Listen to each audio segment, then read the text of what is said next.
দেশ বিদেশ, জাতীয় আন্তর্জাতিক, রাজনীতি থেকে খেলা, শিক্ষা থেকে সংস্কৃতি, সব খবর পেতে চোখ রাখুন শুধুমাত্র নিউজ প্রাইমে। আমরা সত্যি লুকোই না, আমরা সত্যি দেখাই। Subscribe our channel for further updates. নমস্কার, নিউজ প্রাইমে আপনাদের স্বাগত। আমি সঞ্জয় রয়েছি আপনাদের সাথে। আজ 14ই আগস্ট 2025। আমরা 79তম স্বাধীনতা দিবসের প্রাক্কালে দাঁড়িয়ে নিউজ প্রাইমের সমস্ত দর্শককে জানাই আগাম 79তম স্বাধীনতা দিবসের আন্তরিক প্রীতি, শুভেচ্ছা ও অভিনন্দন।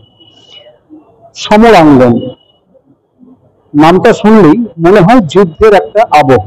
ঠিকই ভাবছেন, যুদ্ধেরই আবহ, তবে এই যুদ্ধ সেই যুদ্ধ নয়।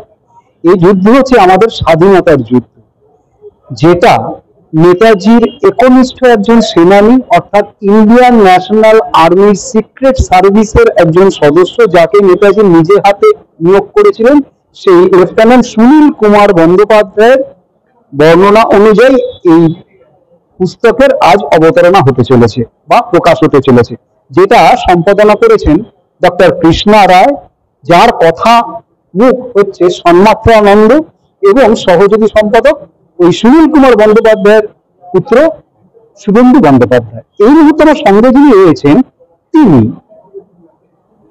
নন আদার দেন স্নেহাশিস সুর, বিশিষ্ট শিক্ষাবিদ এবং আমাদের প্রিয় কলকাতা প্রেস ক্লাবের যিনি সভাপতি। স্নেহাশিস সুর, কথা বলে নেব তার সাথে। স্নেহাশিস বাবু, প্রথমে তো নিউজ প্রাইমে আপনাকে স্বাগত। ধন্যবাদ, নমস্কার। সমরাঙ্গন নেতাজির সেই সময়কার তার সংগ্রাম, তার আন্দোলন, তার অবিচল থাকার ক্ষমতা, তার দিক নির্দেশ নিয়ে একটা তাঁরই সেনানীর মুখনিসৃত বর্ণনা, কি বলবেন? হ্যাঁ, দেখুন, আজকে এই ৭৯তম স্বাধীনতা দিবসটা আমার কাছে একটা অত্যন্ত গুরুত্বপূর্ণ জায়গা নিয়েছে, কারণ এটি আর 10টা স্বাধীনতা দিবসের মতন নয়। তার প্রাক্কালে আজাদ হিন্দ ফৌজের একজন আধিকারিক, যিনি নেতাজির সহযোগী ছিলেন, তার লেখা একটি স্মৃতিকথার আনুষ্ঠানিক উদ্বোধন হচ্ছে এবং সেই প্রকাশনের সঙ্গে আমিও যুক্ত হয়ে পড়েছি। এখন এমনিতেই আমরা যারা স্বাধীন ভারতে জন্মেছি, তাদের স্বাধীনতা সংগ্রামীদের প্রতি একটা শ্রদ্ধা, কৃতজ্ঞতা বোধ থাকা দরকার। এটা যত দিন যাচ্ছে হয়তো আমরা হারাচ্ছি। আমাদের নিজেদের ইতিহাস, সুমহান ইতিহাসকে আমরা হয়তো জানিও না, আর না জানালে কি শ্রদ্ধা জানাবো। আমাদের দেশের স্বাধীনতার সংগ্রামে যেমন অহিংস সংগ্রামেরও ভূমিকা আছে, সেই রকম বিপ্লবীদেরও ভূমিকা আছে সহিংস, এবং নেতাজি সুভাষচন্দ্র এবং তার আজাদ হিন্দ ফৌজেরও একটা অবদান আছে। কোন অবদান কতটা তা আলোচনা করার থেকে কে কে কি অবদান রেখেছেন সেইটা জানাটা সব থেকে জরুরি। কার কার আত্মত্যাগ, কার কার আত্মবলিদান, এবং বিশেষ করে নেতাজি সুভাষচন্দ্র এবং আজাদ হিন্দ ফৌজের তথ্য, দলিল, বিষয়বস্তু এত কম, ফলে আমাদের এইগুলো, এই প্রামাণ্য গ্রন্থ, এবং সেখানকার একজন আধিকারিক নিজে সেটা লিখেছেন এবং সেটা অত্যন্ত সুসম্পাদিত, এইটা আমাদের সামনে অনেক প্রামাণ্য দলিল এনে দেবে। এইসব তথ্য অনেক সময় আমাদের বাইরে আসে না, সেগুলো নানা কারণে ক্লাসিফাইড হয়ে যায় বা এখন আলোচনা কম হয়। তো এই যে 41, 42, 43, 44, এই যে সময়টায় আজাদ হিন্দ ফৌজ কি করেছে, কি কষ্ট করে শারীরিক, মানসিক, এবং তারপর যারা বেঁচে ছিলেন তাদের লালকেল্লায় কিভাবে বিচার হয়েছে, এই তথ্যগুলো আগামী প্রজন্মের জানা উচিত। এবং সেটি খুব সুন্দর করে যিনি লিখেছেন, তিনি তো নিজে তার মনে রেখেছেন, সংগ্রহ করেছেন, এবং যারা সম্পাদনা করেছেন বা পুনর্লিখন করেছেন তারাও খুব সুন্দর করে, একদিকে তথ্য নির্ভর এবং অন্যদিকে লেখনীটা খুব টানটান, রোমহর্ষক। ফলে এই বইটা আগামী প্রজন্মের সকলের পড়া উচিত। আজাদ হিন্দ ফৌজের যে একদম রণাঙ্গনে কি ঘটেছিল ওই দিনের পর দিন, সেইটা সম্বন্ধে, এবং ব্যক্তি নেতাজি সম্বন্ধে, তিনি তার সহযোদ্ধাদের প্রতি কিরকম ছিলেন, সেটা জানার জন্য এই বইটা অবশ্যই পড়া উচিত। স্নেহাশিস বাবু, আপনি যেটা বললেন যে অহিংস, সহিংস, সাংস্কৃতিক সবারই অবদান ছিল, কিন্তু আজকে 79তম বর্ষে দাঁড়িয়ে নেতাজির অন্তর্ধান দর্শনে অনেক কমিশন হয়েছে, অনেক কিছু হয়েছে, অনেক গবেষণা হয়েছে।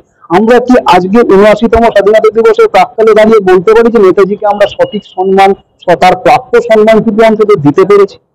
দেখুন, এইটা একটা বলার বিষয় নয়।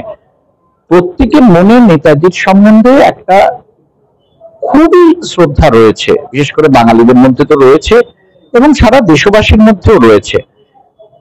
কোন প্রয়াসটা চূড়ান্ত গন্তব্যে পৌঁছতে পারবে বা চূড়ান্ত বা অভিষ্ট লক্ষ্যটা পূরণ করতে পারবে, আর কোনটা মাঝপথে শেষ হয়ে যাবে, এটা কেউ বলতে পারে না।